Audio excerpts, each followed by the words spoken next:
Hæ og velkomin í hlaðvarpið okkar. Ég heiti Elisabeth. Og ég heiti Rebekka og í dag ætlum við að ræða eina frægustu og jafnframt umdeildustu sálfræðitilraun sögunnar. Og það er hlýðnistilraun Stanley Milgram frá árinu 1961. Já, þessi tilraun er sérstaklega áhugaverð vegna þess að hún skoðar hvernig fólk hlýðir yfirvaldi jafnvel þegar það þykir ósögulegt eða siðferðislega vafasamt. Og við ætlum að fara yfir hvernig tilraunin var framkvæmd, niðurstöðunar, siðferðislega gagnrýni sem henni hefur verið beint að og svo hvernig hún á við enn í dag. Já, hvernig var tilraunin? Stanley Milgram bauð einstaklingum að taka þátt í tilraun sem átti að kanna áhrif refsinga á lærdómsgetu og þáttakendur voru kynntir fyrir öðrum einstaklingi sem þau töldu einnig vera þátttakanda en var í raun og veru samstarfsmaður stjórnanda tilraunarinnar sem hafði fulla vitneskju tilgang tilraunarinnar sem algjör svindl. Já. Sem Algjörlega. Og þáttakandinn fékk hlutverk kennara en samstarfsmaður stjórnandans hlutverk nemandans. Ef nemandinn svaraði vitlaust átti kennarinn að gefa raflost sem hækkaði smá saman alltaf 450 voltum sem er bara galið. Þó að nemandinn hafi aldrei fengið raflost, já. Það trúði kennarinn í algjörlega þegar spennan fór yfir 300 volt og þá byrjaði nemandinn að banka í vegginn við 315 volt, hætti hann að svara og varð alveg hljóður og það var ekkert svar, bara þögn og samt sagði stjórnandinn bara þú verður að halda áfram. Já, það var svolítið mikið alltaf þú verður að halda áfram. Já. En stjórnandinn hvatti kennarann til að halda áfram með setningum eins og þú verður að halda áfram, eins og vorum að tala um. Já. Og tilraunin krefst þér inn að veru að þú haldir áfram. Það er bara þannig. Það var bara einhvern veginn ekki gefin einn önnur aðra valmöguleika. Og niðurstöður og áhrifin voru svo að það sem er ótrúlegt er að 65% þáttakenda gáfu raflost upp á 450 volt þrátt fyrir að sýna skýr merki vanlíðan og bara mikla erfiðleika þar sem til dæmis var nemandi látinn öskra og sársauka og kvarta yfir því hann var við að fá hjartaáfall sem er bara galið, þú veist. Ég meina pældi hann hafði dáið. Bara virkilega pynting. Já, þetta er bara virkilega pyntingaför. Þau gætu fengið kvíðaköst og alls konar, þú veist. Man veit ekki hvað gengur í gegnum. Bara trauma for life. Já. Og þetta sýnir hversu sterkt vald og hlýðni yfirvalds getur haft áhrif á hegðun okkar, jafnvel þótt að fara í gegn eigin siðferði. Algjörlega, og siðferðilega gagnrýnin er svo að tilraunin hefur verið harðlega gagnrýnd fyrir að setja þáttakendur í svona streituvaldandi og siðferðilega erfiðar aðstæður án nægilegans upplýsts samþykkis. Þannig að margir sálfræðingar telja að þessi aðferð væri ekki leyfileg í dag og hún væri það ekki. Nei, bara gjörsamlega ef það væri allt bilað. Algjörlega.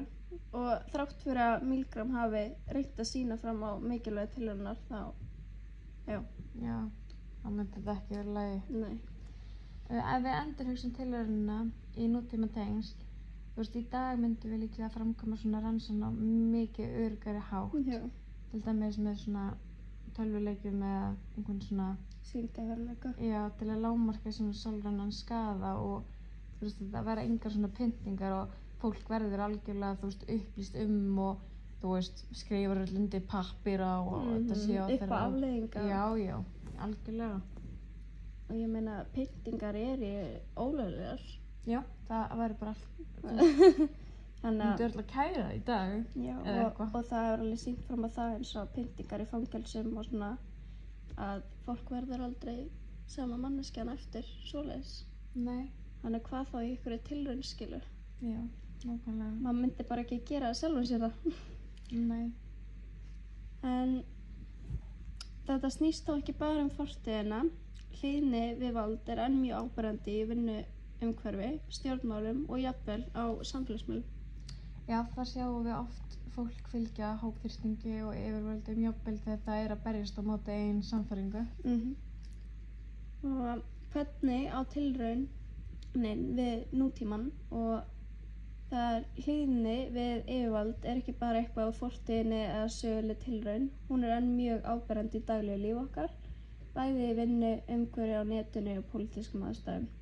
Og á vinnustöðum getur komið upp að starfsfólk fylgi fyrirmælum yfirmanna sem kunna vera siðferðislega vafasöm, til dæmis að ljúga, halda upplýsingum leyndum eða framkvæma verk sem þykja óréttlátt. Og þeir gætu líka upplifa þrýsting til að vera hlýðnir, jafnvel þótt samviska þeirra segi þeim að það sé rangt. Og þetta er mjög líkt þeirri aðstæðu í Milgram-tilrauninni þar sem kennarinn þurfti að velja milli þess að hlýða stjórnandanum eða fylgja eigin siðferðislegu sannfæringu. Já, og líka á netinu. Það sést líka hvernig fólk getur látið þrýsting frá hópum eða jafnvel áhrifavöldum stýra hegðun sinni, til dæmis í neteinelti eða þú veist svona áhrifamönnum og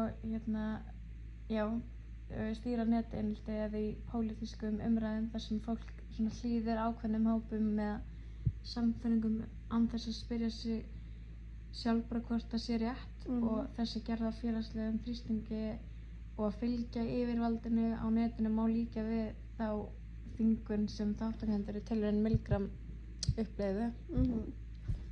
Og þessar aðstæður sýna að hlýðni er flókið félagslegt fyrirbæri sem Milgram-tilraunin hjálpar okkur að skilja betur og minnir okkur á að vera vakandi fyrir eigin ábyrgð og að þora að segja nei þegar hlýðning krefst þess að við gerum eitthvað sem er rangt. Ég meina mamma hans eins og í grunnskóla og eitthvað svoleiðis þegar maður vildi fylgja hópnum og maður, þú veist, gerði hluti sem maður átti kannski ekkert að vera að gera út á hópþrýstingi. Já, líka bara þegar maður vill, þú veist, vera tilheyra hópnum af því við erum hópdýr. En ég get ekki einu sinni ímynda mér hvernig þetta er í dag hjá börnum út af því að þetta var slengt á okkar tíma og við vitum öll að þetta er bara að þróast í verri, þú veist, ég meina maður er bara búin að upplifa núna eins og í samfélaginu og bara í öllum heimnum maður má eiginlega ekkert vera með sín eigin skoðun. Nei, það var bara drulla yfir mann. Já, ég meina það var maður drepinn í seinustu viku út að hann var með sína eigin skoðanir.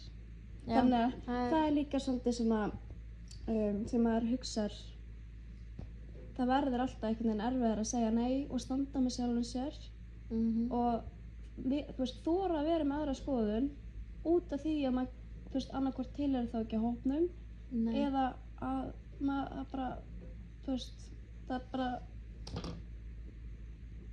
virkar ekki, eða þú veist, það er ekki þess virði. Nei, líka því þáttakendunar í þessari tilraun, Milgram-tilrauninni, þau voru sem sagt bara svona, þau þorðu ekki að gera annað en að hlýða tilrauninni.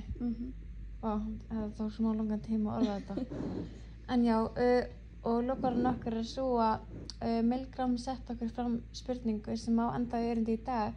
Erum við tilbúin að hlýða, jafnvel þegar það fer gegn eigin siðferði og samvisku? Já, og í heimi þar sem við fylgjum fyrirmælum í vinnunni á netinu og í samfélaginu almennt, verðum við að spyrja okkur bara hvenær er nóg komið? Hvenær er nóg?